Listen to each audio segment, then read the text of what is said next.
Alright guys, so we have the first FIFA 21 video on the channel.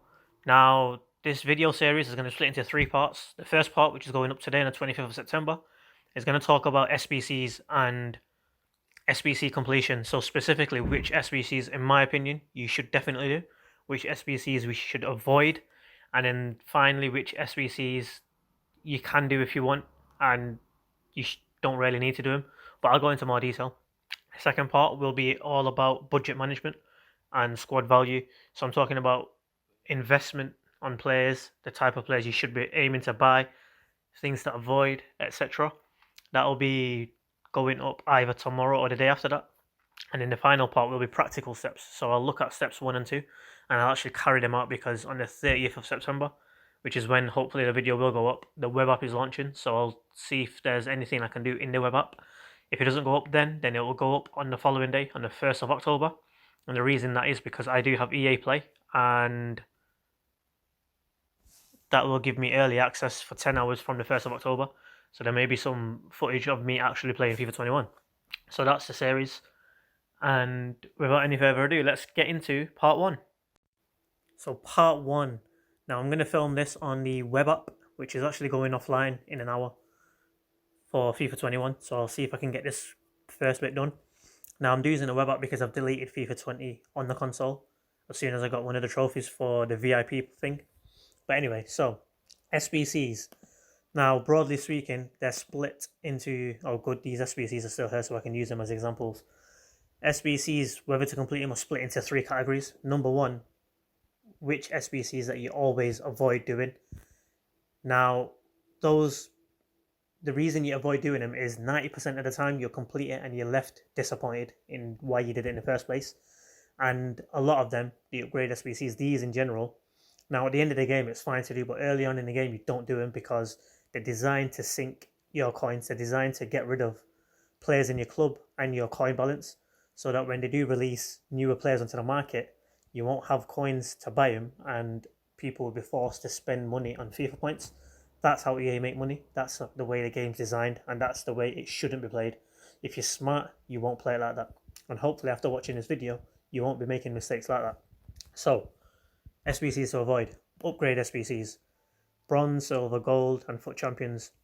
Now, you'd never do these. Don't do them. Don't buy players off the market to complete a gold upgrade SBC. No one ever did that. I mean, by all means, if you've got a lot of bronze players that are untradeable in your club, then you can stick him into there, then into the silver upgrade, then into the gold upgrade. That's possible, but I'd never specifically buy players off the market to do either of these. It's not worth it. Then the other one is live SBCs. So these are upgrade SBCs. So they might be prime moments SBCs, prime icon SBCs, normal icon SBCs, 80 plus upgrades, 83 plus double upgrade. These are good examples because these are really bad value for money. Now, even at the end of the game, no one's going to do this because it requires an 83 rated team. It's just not worth it. This one's a pretty good one because it's only 7 players gold. But again, these are all end game SBCs, so these don't count. I'm talking about they're 75 plus. I don't know if they'll bring something like that out, but they're the type of SBCs you don't want to do. One last thing to mention on upgrade SBCs. If you're doing it for a specific purpose, so you want to complete a league SBC or an icon SBC, then it's acceptable to complete them. But if you're completing it for, let's say, a player of the month, Aguero, who's is costing you 600k to complete, if there's a second inform of Aguero on the market for 500k, if you really want him and you think you will improve your team, you're better off trading, getting enough coins, and then buying him off the market, because at least then, when you do eventually upgrade that Aguero to another player, team of the season for example, you can sell that Aguero and you won't be stuck with his untradeable version, which you spent 600k for, which will probably just go into another SBC for the highest priced, I don't know, 90 rated player, whatever rating he is. So that's another point to note. But they're the SBCs that you 100% avoid.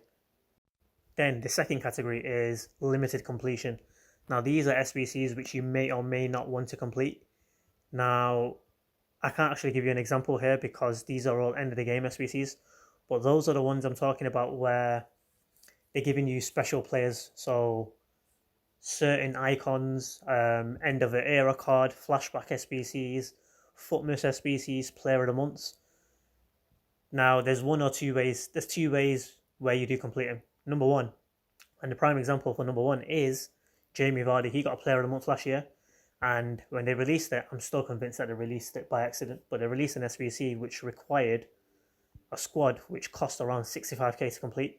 It was an absolute steal at the time because there was a Wilfried Zaha on the market for 50k at the time, and I think he bombed as soon as this Vardy SBC came out. Because, yeah, SBCs like that, where if you were to look for a Premier League English striker with 90 plus pace, and I think he had like 89 finishing on the market before that SBC came out, you're looking at over 200k, 300k maybe. That SBC came out and it was 65k. He's going to probably go into most people's teams, a super sub for most people for at least a couple of weeks. That's definitely worth it. Those sort of SBCs, player of the month SBCs, flashback, end of era, you definitely do. I can't think of another example off the top of my head, but a couple of years ago there was a Heung-min Son SBC, which everybody did because, again, it offered the same value. So they're the SBCs you definitely do when it comes to player SBCs. But then there's the other ones, end of era ones. So I'll give you an example of, let's say there's an end of an era. I don't know, David Silva, he had a special card in FIFA 20. If you are a City fan and David Silva's been your favourite player for the past, I don't know, 5, 6, 7, 8 years, then by all means go ahead and complete it because he's your favourite player. I think I did it with Van Persie a couple of years ago. He's one of my favourite players and they released an SBC. It was slightly overpriced, but I did it because I wanted Van Persie in my squad. They're the SBCs where you just got to either take the hit if it's expensive or just do it because at the end of the day, you play FIFA for fun. And, you know, the ultimate team that you're building, if you can have the likes of David Beckham, you know, Van der Sar, Van Persie in the same squad, then you're going to go ahead and do it because you're playing it for fun. But yeah, they're SBCs that have limited completion. Then finally, there's the SBCs that you 100% do. And I can't actually show them, but they'll come under live. And one of them is marquee matchups. They often present the reward you get for them is normally better than the coins you got to spend to complete them. So marquee matchups I'd always do. These basic SBCs, 100% always do. They're really easy to complete as well. Advanced SBCs I'd always do. One thing to watch out for is this one. I can't click on it because I've done it, but when this one was initially released, there was one SBC in it which cost around 65k to do. All the others cost around 20 to 25k. If you can somehow get that SBC cheaper by doing the upgrade SBCs, you should go ahead and do it. Otherwise, I'd wait until there's a bit of a market crash for, I don't know, Black Friday, for example. Then I'd quickly go ahead and do it. But these SBCs, 100% do. And then the final one to note is Player League SBCs. These are well worth grinding for. It's guaranteed profit in them if you can buy the players before the SBCs announced. I'll get more into that in part 2 and potentially part 3 of the video.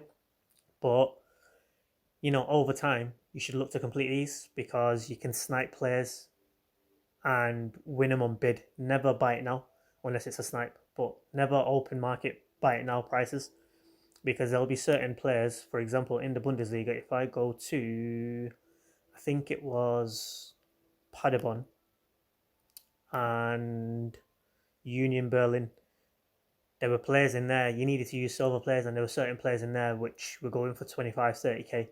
So to complete these SBCs alone, I reckon it costs around 65k.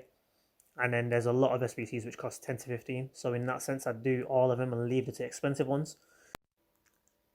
The player you get from the group reward, now you can complete the last two. If you're going to use the player you get from the group reward and he's going to go straight into your lineup, then by all means spend the 65k and do Fortuna, Dusseldorf or whatever. But if you're not, then I'd either, if you pack any of the players that go into there, tradable, sell them. If they're untradeable, then over time you'll build it up. And then when it does come to like a Black Friday market crash, then you can probably go and complete the squad for say 35k, which will make it more acceptable because you're probably going to get like an 89 rated player, for example. So they're the league SBCs, which you definitely should do. I can't think of off the top of my head any other SBCs that you should definitely do. So to summarize, there's 3 types of categories when it comes to SBCs. SBCs to avoid, so they're SBCs which isn't going to give you the value of what you put in back. So upgrade SBCs, icon SBCs, those sort of things. There's SBCs which have limited completion, which you should do, because you should do in the case where to do the SBC costs less than what you're going to get out of it. For example, this one, 82 to 88, would be a good one. But yeah, I'm talking the, player of the month Vardy. Other end of era SBCs for players that you love, players that you've always liked, favourite players, those sort of things. And then finally, SBCs which you guaranteed, guaranteed profit, or the league SBCs, which I'll get into more in the second part of the video. But the SBCs that you should do, you're talking marquee matchups, complete them.